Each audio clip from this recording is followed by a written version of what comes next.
Tribuners, saya Delta Gonzalez kembali dalam program Superscore edisi spesial Piala Dunia 2022, edisi Selasa 22 November. Pertandingan Denmark versus Tunisia akan menjadi bahasan kita pada malam ini dan bagaimana jalannya pertandingan dan seperti apa prediksi-prediksi yang sudah ada, kita bahas bersama-sama dengan dua wartawan olahraga Super Bowl. Saya akan menyapa Bang Merdi. Halo Bang Merdi.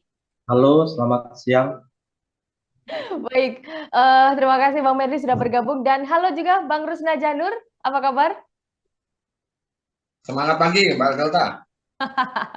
Oke, saya di sini selamat malam biar komplit ya.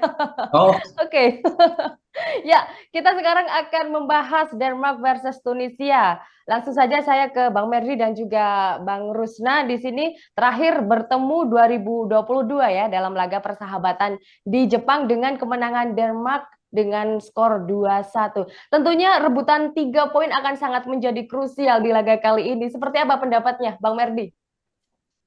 nah pendapatnya ya. Ya. Denmark ini tim yang sedang berduka ya. Eriksennya yang jenderal ini malah lagi sakit. Juga Heeh. agak masalah di depan. Martin Braithwaite ini kan apa si bos ini juga lagi turun performanya. Heeh, Jadi heeh.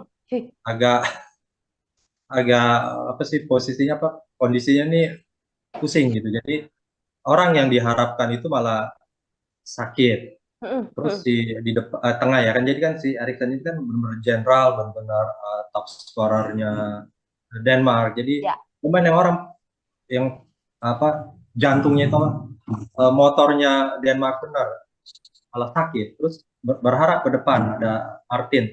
Martin malah lagi turun sampai performanya tuh sampai akhirnya dilepas ke Spanyol kan paling nanti ya siapa si Paulson harapannya Heeh, heeh. di apa harapannya di Denmark itu. Tapi kan juga di Denmark juga ada Simon Kjaer, masih ada juga Andreas Christensen. Jadi Matthias Jensen inilah yang menurut saya situasi Denmark ini apa sedang tidak baik-baik saja. Gitu. Heeh.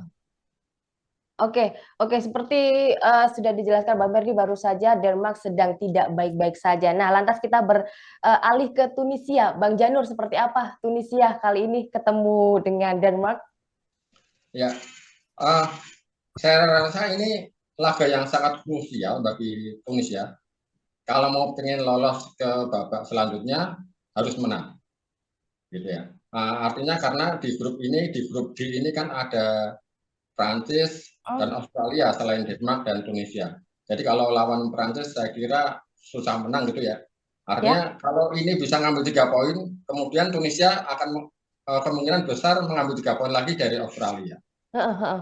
Paling tidak imbang lah lewat Denmark gitu. Imbang untuk Denmark. Padahal di sini kalau menurut saya itu Denmark sama Tunisia sedang berlomba-lomba mungkin barangkali Prancis bisa juara grup. Nah, sekarang ini mereka berlomba-lomba untuk menjadi runner up barangkali kan ya. Betul, betul, betul.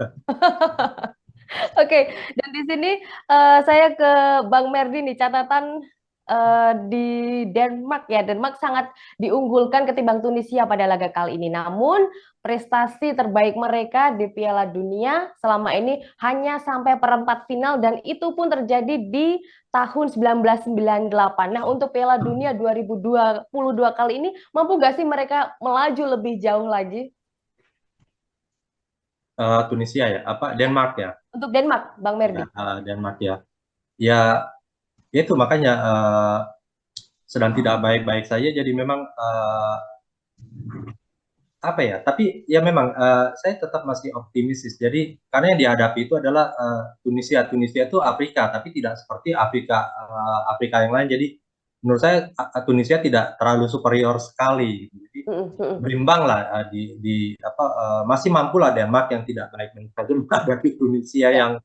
yang yang bukan Afrika seperti Senegal atau Kamerun gitu. Jadi dan jangan lupa juga di Denmark itu kan walaupun Eriksen saya ragu ya apakah dia akan main jadi starter atau mungkin dia muncul di babak pertama atau di babak kedua, tapi kan dia di tengah masih ada Pierre-Emile yang ada di Tottenham itu.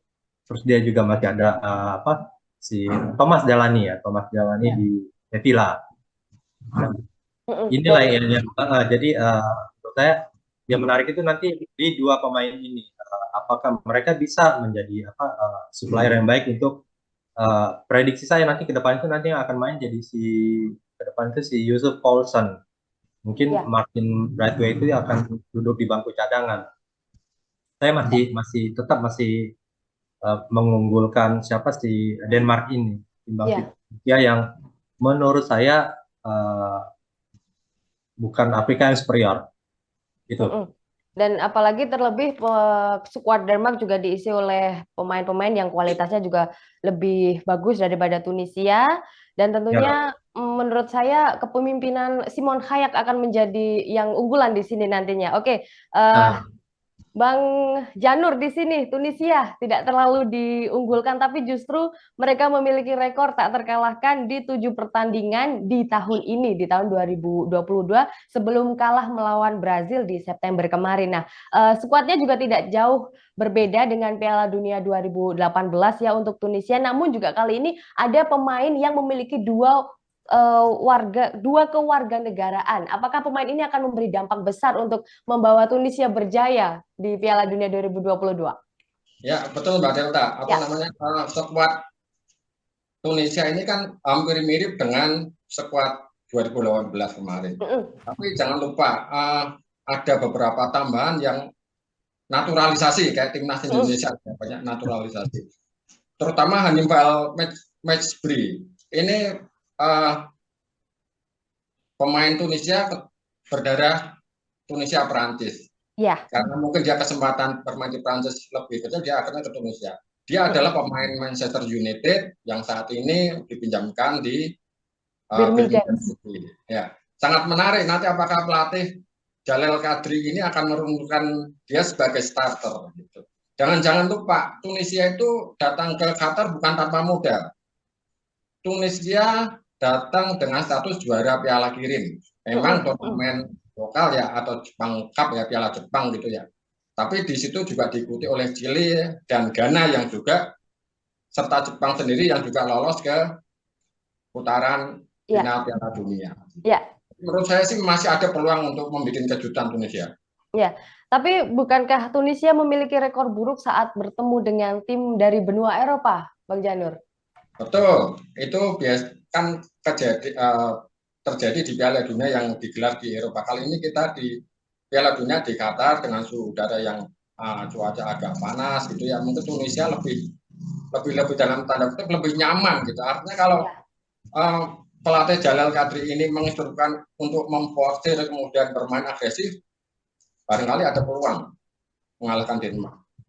Ya, oke. Dan sebagai catatan Tribuners, Tunisia memiliki 3 pemain naturalisasi yang baru, yakni Lau Doni, Tunisia Perancis, dan juga Rekik, Belanda, dan juga Slimane, Tunisia Denmark. Nah, ini ada pula yang berkewarganegaraan Denmark sekarang melawan Denmark pula. Oke, Bang Merdi, tadi mungkin kita masih ragu-ragu ya, apakah Christian Eriksen akan dipasang sebagai starter atau tidak. Tapi andai saja Eriksen tidak dipasang sebagai ujung tombak, siapa sosok pengganti di sini, di skuad? Iya, kalau Erikson itu biasanya main agak ke tengah ya, artinya dia Ya. melebar, nggak pernah ke tengah, maksudnya di lini kedua gitu, dia muncul ke depan, tapi kan dia lebih pada gelandang ya, gelandang serang, dia pelayan, tapi juga dia predator juga, dia produktif juga sebagai pencetak gol, terbukti dia kan jadi top scorernya Denmark ya sekarang ya. Nah di depan itu, kalau di depan itu ya berharapnya sekarang ya ke Yusuf Poulsen itu pemain RB Leipzig Jerman. Itu yang jadi harapan. Nah, ya tadi saya lupa tadi mengatakan. Jadi sedang tidak baik-baik saja Denmark itu bukan hanya masalah Eriksen, kipernya ini yang dibilang besar kepala ketika dia pindah ke Prancis ke Nice ya. Sampai dia disuruh dihujat oleh supporternya. Nah itu jadi saya lupa itu Kasper Michael ini juga bisa jadi celah malah nih karena itu musim terakhir ini dia malah jelek banget di Prancis gitu. Ketika di Leicester ya. Nah ini beban, tapi pelapisnya dia apa kurang pengalaman, jadi agak bingung mungkin di belakang ini. Jadi PR banget ini Denmark ini, itu masih di belakangnya gitu. Tapi ya itu saya bilang di belakangnya, di depannya si Michael itu ada Simon Kjaer yang main di Milan yang bagus sekali. Jadi Mm-mm. ya itu catatan saya itu ada di dua orang, di Michael dan di Eriksen. Tapi Denmark itu juga punya pelapis-pelapis yang bagus kecuali di belakang. Mm-mm. Michael ini siapa pelatihnya ini saya juga agak bingung juga.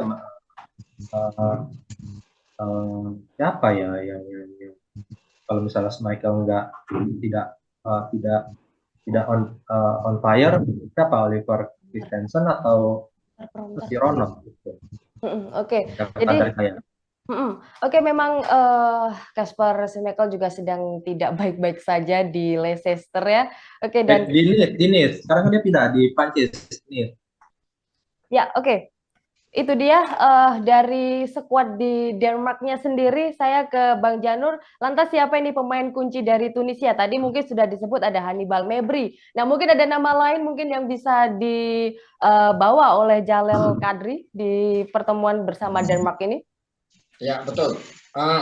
Jangan dilupakan juga di tim Ya. Tunisia ini ada 5 pemain yang bermain di klub kawasan Teluk ya. Mm-mm. Misalnya si striker ada back Bilal Iva dan Mm-mm. striker Yasmin itu bermain di Kuwait FC. Ada Ferjani Sasi yang bermain di Al Duhail Qatar, klub Qatar. Ya. Artinya mereka sudah sangat terbiasa dengan cuaca di Qatar gitu kan. Karena saya kira kalau ini dimaksimalkan akan sangat menguntungkan. Memang kuncinya adalah harus mematikan lini tengah Denmark. Bagi saya sih yang berbahaya itu justru lini tengah Denmark ini daripada pemain depannya. Kalau bisa Ya, dihentikan aliran bolanya, punya kans Tunisia menurut saya. Mm-mm. Ya. Indonesia ini ya perantaunya malah hebat di Eropa ya. Ya, di sini padahal Kasper Human pelatih dari Denmark ini dalam track recordnya sebagai pelatih itu persentase kemenangannya 68%.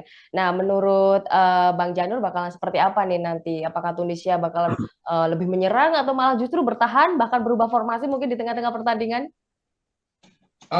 Jalel Kadri ini kan penganut formasi fanatik 4-3-3 ya. Ya, Ini saya menyerang kira berarti ya. ya dia akan tetap menyerang. Karena kalau bertahan dia tidak akan mendapat sulit mendapat poin. Pilihannya adalah justru menyerang frontal gitu, untuk Ya. mencuri lebih dulu. Ya, seperti itu. Langsung saja saya tembak dengan prediksi skor Denmark Tunisia. Bang Merdi, ada angka berapa ini untuk keluar di Denmark Tunisia? Selisih 1 gol untuk Denmark. Satu gol Selisih, saja. ya Heeh. 1 gol untuk Denmark. Itu Satu apa? kosong atau berapa? Ya mungkin bisa 2-1, bisa 3-2. Saya yakin Tunisia akan mencetak gol. Heeh. Dua-dua tim akan mencetak gol, tapi Mm.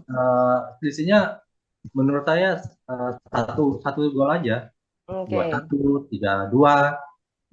oke. Yang penting selisih satu gol tipis banget dan tidak Nah, banyak-banyak, karena tidak ada. Tunisia juga eh, banyak yang pemainnya yang bahaya juga kan. Ya, Banyak juga yang main di Eropa yang kualitas internasional lah istilahnya ya. mm-mm. Jadi tidak akan ada hujan gol, tidak akan ada pembantaian. Kalau prediksi dari Bang Merdi, silakan Bang Janur akan seperti apa ini prediksi skornya di laga kali ini? Ya, kalau yang masuk akal mungkin imbang ya, imbang Ya, 0-0 atau 1-1. Tapi saya memprediksi juga masih kemungkinan Tunisia menang. Bisa 2-1 lah. ada kemungkinan Tunisia menang ini. Begitu optimis ya Bang Janur ya? Ya, itu tadi. Ini Ya. Piala Dunia tidak digelar di Eropa ya, Mm-mm. di kawasan Asia gitu kan. Ini menurut saya akan sedikit menyulitkan meskipun semua stadion dipasang AC ya, akan Ya, sangat menyulitkan Denmark. Dan ya, ya. lupa ada 5 pemain inti yang biasa bermain di kawasan Teluk. Ya, oke. Jadi di sini Tunisia diuntungkan oleh cuaca yang ada di Qatar ya. Betul. Oke, thank you so much ya untuk Bang Rusna Janur dan juga Bang Merdi Iskandar, dua Ya, wartawan olahraga Super Bowl sudah bergabung dengan analisa-analisa luar biasanya. Dan Tribuners, jangan lewatkan program Superscore edisi spesial Piala Dunia 2022 yang akan tayang di YouTube Tribun News dan Facebook Tribun News. Kami tayang setiap hari selama gelaran Piala Dunia tepat 1 jam sebelum pertandingan dimulai. Saya Delta Gonzales pamit undur diri. Terima kasih atas kebersamaannya. Goodbye. Terima kasih sudah nonton. Jangan lupa like, subscribe, dan share ya.